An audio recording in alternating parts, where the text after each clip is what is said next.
Urgent. It's the end for Orban. Ukraine has crushed the blackmail of Putin's vassal. Kyiv has struck a blow that Budapest never saw coming. The Kremlin's plan has collapsed on live television. Power is slipping from Orban's hands forever. A true death agony has begun in Budapest. Checkmate. Brussels and Washington are preparing a plan B. The axe of justice is already poised over the Hungarian premier. More on all of this ahead. Watch until the end. Welcome to Ukraine Today. I'm Renata Aslanova with the latest events. Power is slipping from Orban's hands forever. The opposition Tisza party maintains its status as the absolute leader in the polls ahead of Hungary's fateful elections, despite the current government's desperate attempts to close the gap. Shocking poll results from a research center have confirmed the verdict. Magyar's party is destroying Orban, leading him by 14% among those who have already made their choice. Against this backdrop, the Hungarian government has entered a true death agony, leading them to resort to insane accusations. Foreign Minister Péter Szijjártó hysterically claimed that Ukraine allegedly struck Turk Stream right inside Russia to deprive his country of its last gas supply. In a panic, he admitted that without this pipeline, Hungary simply won't survive, finding itself in total energy isolation and a dead end. Ukraine's oil blockade via the Druzhba pipeline and this strike on Turk Stream are serious encroachments on our sovereignty. And from loud accusations to pathetic blackmail, Orban has decided to twist Kyiv's arm. The Hungarian premier, whose economy is critically hooked on Russian oil, blocked a vital €90 billion aid package for Ukraine from the EU. The Hungarian blackmailer's condition was outrageously brazen. Kyiv must urgently resurrect the broken Druzhba pipeline to feed Budapest with cheap Putin oil. This explains such a confident, pompous and solemn announcement of the intent to coerce Kyiv by force. The calculation of Orban's political strategists, some of whom are likely linked to Kremlin structures, was to demonstrate political strength and a victory over Ukraine in early April, right on the eve of the elections, when Ukraine would face a budget deficit. It was assumed that the pressure on Ukraine would fall precisely on the final weeks before the elections, so that Orban could show strength and finish mobilizing voters before the vote, on April 12th. The result is a fatal mistake. The Kremlin's strategists have disgraced themselves. Their calculation was primitive. Without European billions, Ukraine would plunge into the abyss and crawl on its knees to fix the pipe. But they've had a rude awakening from reality. Devastating news for Orban has arrived from Brussels. Ukraine's financial cushion turned out to be many times stronger than Budapest and Moscow dreamed. Our government has a rock-solid margin of safety to crush the enemy without any loans or budget cuts, at least until the end of spring. The initial assessment showed that if the first 90 billion loan tranche didn't arrive in early April, the Ukrainian government would be forced to cut spending due to the deficit. Such a situation would mean that Kyiv would be interested in finding ways to unblock the pipeline in order to receive the loan. And that would have meant an attempt to negotiate with Orban, which in turn would have meant that Orban had won the political war he declared. And this means that all the trump cards are now in Kyiv's hands. The Ukrainian government has sent a powerful signal. There will be no repairs to Druzhba under pressure. Kyiv has absolutely no intention of giving Orban political points. In the end, the Hungarian Prime Minister backed himself into a corner. He loudly declared an oil war on Ukraine, promised voters a triumph, but won't get anything by April 12th. Because declaring a political war and trying to coerce Kyiv could now backfire on Orban. If a victory over Ukraine, meaning the repair of Druzhba, doesn't happen by April 12th, it will effectively mean Orban lost the politico-economic war he himself declared. This could become a negative factor for the Hungarian PM in terms of ratings, as the voter won't get the promised victory over Ukraine. Brussels is preparing a plan B. Europe is isolating Budapest. Even if Orban tries to cling to power with his teeth, the European Union has already prepared a cold shower for him. In Brussels, they're already openly developing schemes to legally bypass Budapest and allocate €90 billion to Ukraine through national guarantees from EU member states. In addition to this, other financial aid packages for Kyiv have already been allocated. As a positive factor for Kyiv, last week the International Monetary Fund approved a 4-year loan to Ukraine of $8.1 billion, €7 billion, of which $1.5 billion, €1.3 billion were immediately released. Checkmate from Magyar. The opposition leader himself is making a clever move. He's technically distancing himself from Ukraine, knocking a false trump card out of Orban's hands.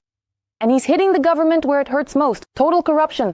Kyiv has absolutely no need for passionate declarations of love from Budapest. Our global goal is for Hungarians to topple the pro-Moscow regime and choose a simply adequate government. It's telling that Magyar himself has never said anything particularly pro-Ukrainian. He only formally condemned the Russian aggression. He is not a pro-Ukrainian politician by any means. He just doesn't get money from the Russians, like Orban does.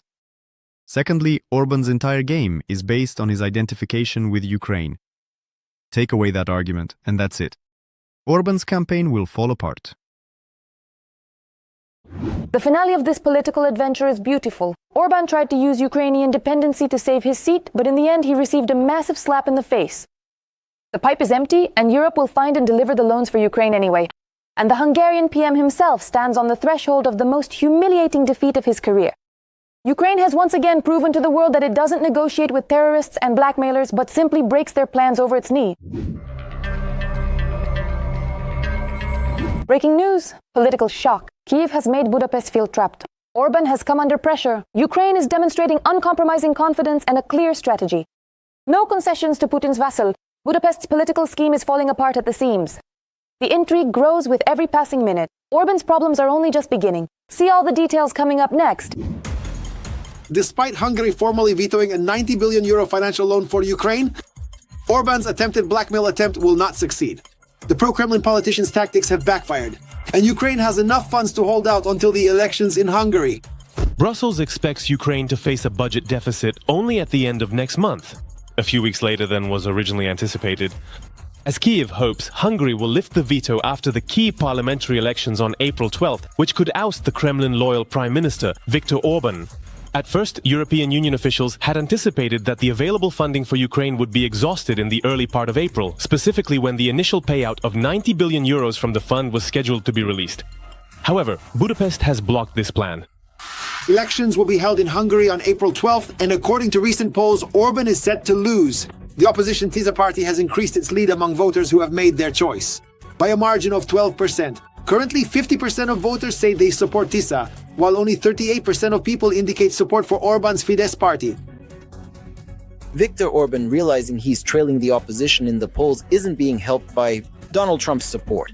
He is taking extreme measures to maintain his options and hold on to his power, and attempts to showcase his special relationship with Putin, acting as a prime minister of peace while all other EU countries support a bellicose, corrupt and dangerous Ukraine. This is all part of the election campaign. By blocking EU financial aid, Viktor Orban planned to pressure Volodymyr Zelensky into unblocking the Druzhba pipeline. But it seems the Ukrainian treasury has enough money to last until the end of April. And by then, the Hungarian elections will be over, and most likely the pro-Kremlin politician will lose them. This means Orban is losing the war that he himself started. Actually, the Hungarian Prime Minister was counting on Kyiv running out of resources just before the upcoming April 12th elections. Exactly that. This dictated the move for such a confident, pompous and solemn announcement to force Kyiv's hand. The calculation of Orban's spin doctors, some of whom are likely linked to Kremlin structures, was to demonstrate political strength and a victory over Ukraine in early April, right before the elections, when Ukraine would face a budget deficit. It seems the incident involving the detention of Ukrainian armored cash-in-transit vehicles carrying currency and valuables is also an element of pressure on Ukraine. Today, the Hungarian government passed a decree to seize everything from the Oshad Bank vehicles. The fact that they didn't return these assets but deported the cash couriers instead shows that there's definitely no criminal element involved. It's just politics. And taking the money while the Druzhba oil pipeline is down. Hungary's Minister of Construction and Transport, János Lázár, has effectively confirmed that the seized funds will be held as leverage over Ukraine until the Druzhba pipeline is unblocked. We know that the Ukrainians are very nervous. If we're being blackmailed, we can't be so foolish as to give in. What we did was intentional, and we won't be returning the money to them. But despite such unprecedented pressure from Hungary, Ukraine won't have to suffer Orban's antics for much longer, especially since Brussels seems to be on Kyiv's side. And despite the veto, the loan will still be granted on schedule. Viktor Orban no longer hides his sympathy for Putin and Russian policy. That's why, regarding the €90 billion loan, as with many other issues, Europe must effectively enforce its decisions. Hungary has signed off on this decision. I'm convinced that Europe can safely use the €90 billion for Ukraine without waiting for further approval from Budapest. Most likely, the Druzhba pipeline won't be operational until April 12th, no matter how much Orban wants it or pressures Ukraine. And this will be another blow to his already low pre-election approval rating. Orban is finished. Washington and Brussels are dealing a fatal blow. Budapest's energy empire is turning to ashes. Breaking news. While Orban reels from Kyiv's knockout blow, Washington and Brussels have already raised the axe of justice over him. Watch for details. Orban's game is up, Druzhba is over. The pipeline that for decades pumped oil to Europe is now under threat. It was the project of the century. Recall that when these pipelines were built from the USSR to Europe in the 70s, it was called the deal of the century, the project of the century, building those pipes.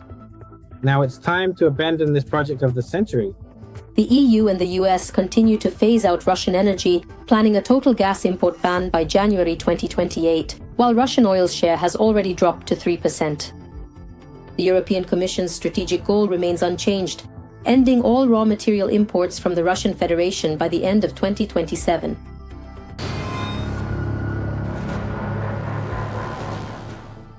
On April 15th, the European Commission will present a legal proposal for a permanent ban on Russian oil imports. This will happen 3 days after Hungary's elections, ensuring the oil ban doesn't become a major factor in the campaign. The EU aims to codify the full phase-out of Russian oil into law, which will remain in effect even if a peace deal in Ukraine leads to the lifting of European sanctions. Russia is losing the pro-Russian forces it has. You know, back at the end of the Soviet Union and the start of Ukraine's independence, the Italian series The Octopus was very popular. And there is a line in it: "Our friends are only those whom we can buy." Well, Russia's friends are those whom Russia can buy. If Russia can't buy friends because it lacks resources, then Russia won't actually have any friends left. At the same time, Russia itself, which earns a lot from the European market, is losing its most profitable market, because all that is left for it is the Chinese market. Hungary and Slovakia are among the last remaining importers of Russian oil in the European Union. Other members have found new suppliers for themselves over the last 4 years. According to Reuters, Russian oil supplies via the southern branch of Druzhba in 2025 totaled 9.7 million tons. Slovakia received almost 5 million and Hungary received just over 4. Huge energy purchases from Russia, listen, in 10 months of 2025. The EU paid Russia $26 billion as far as I remember, mainly for energy resources. So on one hand, you say Russia is a threat to you, but on the other, you give them money by taking their resources. But you can buy these resources elsewhere, not from Russia. So you are essentially making Lenin's famous saying come true, that they will hang the capitalists with the rope that those very capitalists sell to them.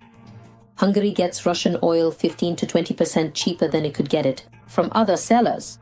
Profits from reselling cheap Russian oil at market prices in Hungary don't go toward lowering prices for the public, but accumulate for a narrow circle of elites linked to the government. Viktor Orban experts say. And one important aspect of this corruption is when they say, look, you will push for Russian resources, such as oil or gas, to go through you, and in return, you will get these resources at cheaper prices. This resulting margin will end up in your pockets, and you will have a direct benefit to use to stay in power and for your election campaigns. So these are not the interests of Hungary and Slovakia. These are the interests of Orban and his circle, and Fico and his circle, who want to profit from Russian resources by reselling them to Europe. The US is also striking at Russian energy, but for Washington, the key is gas, not oil. Hungary signed a contract with the US for gas supplies back in December of last year.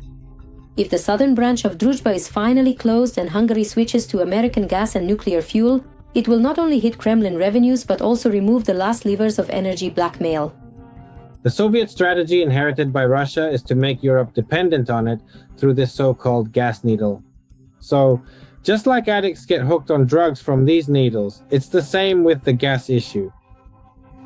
The profitability of obtaining resources from Russia makes European policy, let's say, dependent on Russia's interests. So Russia effectively makes these countries dependent on energy resources. Reforms are being made in European countries, which maintain dependence on Russian resources. And this is beneficial, first and foremost, to Russia. Therefore, no matter how hard Putin tries to keep his allies, he will not succeed.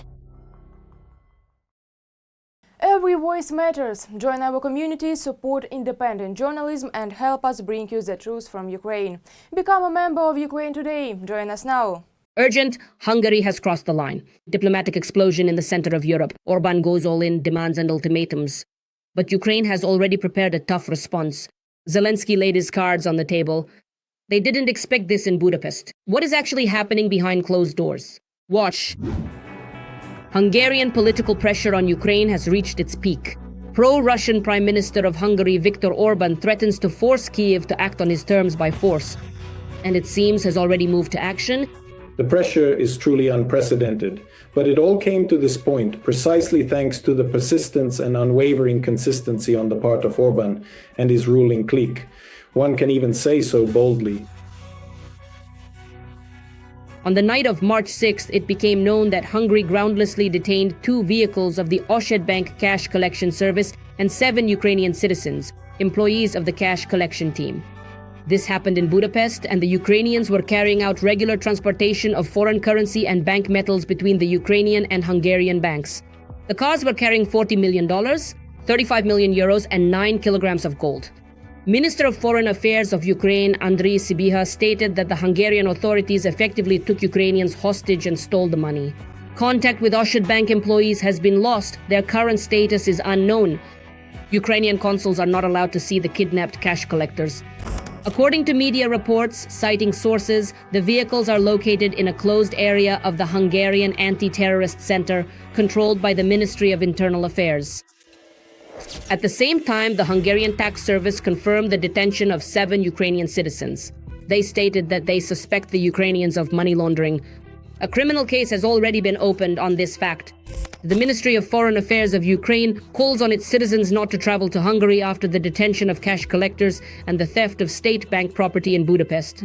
The department noted that they cannot guarantee the safety of Ukrainians due to the arbitrariness of the Hungarian authorities.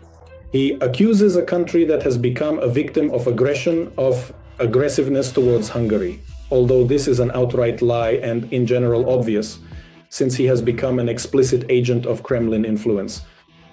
All of this is, in fact, perfectly logical, and it gradually reaches a peak, a point where, as we can clearly see, there is already enough room for what can only be described as political terrorism, in the form of seizing armored cash transport vehicles. At the same time, Putin is actively helping Orban in a general scheme to pressure Ukraine. On March 4th, Hungarian Minister Peter Szijjártó personally went to Moscow to collect 2 Ukrainian POWs who hold dual citizenship, Ukrainian and Hungarian. Orban has already called this the liberation of his own people from forced mobilization. Ukraine condemned the transfer of its citizens without any coordination with Kyiv as a gross violation of international law, calling it a provocation and the politicization of the sensitive issue of prisoners of war. But what preceded these events, and why has Orban started pressuring Ukraine so aggressively right now? Let's look into it. Hungarian Prime Minister Viktor Orban stated on March 5th that he is ready to use force to make Ukraine resume the transit of Russian oil via the pipeline, Druzhba. According to Orban, Hungary has the political and financial tools to force Ukraine to resume oil transit. Currently, Hungary has officially appealed to the European Commission with a demand to force Ukraine to fulfill the transit agreement, while the European Union stated that the Druzhba shutdown does not yet threaten the bloc's energy security. For his part, President Zelensky once again pointed out that the pipeline was damaged specifically because of Russian attacks. And it's worth noting that Budapest is using the blocking of a €90 billion EU loan to Ukraine for 2026 and 2027 as leverage against Kyiv. And it is the only EU country that is preventing this decision from being made. Most likely this was the factor President Zelensky was commenting on the day before. His words marked a new turn in this story. I hope that one person in the European Union will not block 90 billion or the first tranche of 90 billion so that Ukrainian soldiers can have weapons. Otherwise, we'll give this person's address to our armed forces, to our boys. Let them call and talk to him in their own language. Later, the Hungarian government called this statement by the Ukrainian leader an open threat. The leader of the Hungarian opposition also criticized these words. Peter Magyar believes that the Ukrainian president should retract his words regarding the Hungarian Prime Minister. After that, in fact, the detention of Ukrainian cash couriers in Budapest took place. But many experts believe that even if Zelensky hadn't spoken out like that, the Orban government would have acted the same way regardless. And there are several reasons for this. It is quite obvious here that this particular sale of his political soul to the Kremlin which very clearly and unmistakably took place with Orban, is something that cannot be denied or overlooked by anyone who is paying attention. It inevitably led to this devolution that happened to him, going from being a democratic youth leader. He has become an outright agent of Moscow's influence, an absolutely corrupt figure who is, well, interested in the supply of Russian oil.